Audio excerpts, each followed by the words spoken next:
the first when the first thing to understand is company is at the end of the day people, right?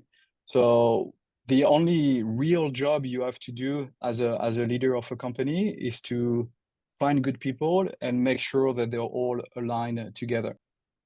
This was actually shared to me by Richard Branson, who is like the founder of Virgin, and he has this famous quote that at the end of the day, a company, and he has, I think, 350 companies today, a company is no more than a group of people. So what we get that, okay, that's cool, but how do you make a company successful? And this question sounds really simple, but if you actually ask people, for example, like any of you, you can raise your hand and volunteer. What makes a company successful?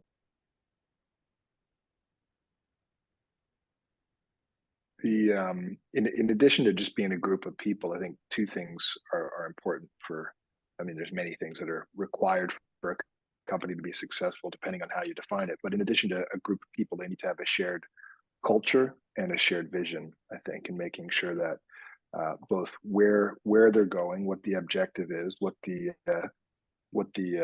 beacon on the hill that they're all working towards, what that is, a shared understanding of that that's really explicit. And then also just shared culture. How do you communicate with each other? How do you support each other? You know, how do you laugh together? How do you deal with problems together?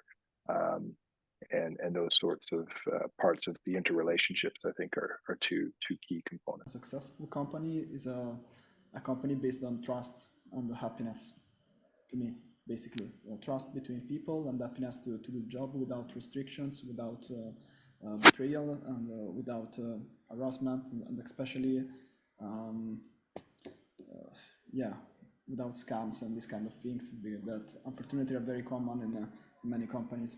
So this is what really makes a company successful is people. Yeah, it's the right people, but it's the right people that wants to work together to achieve common goals.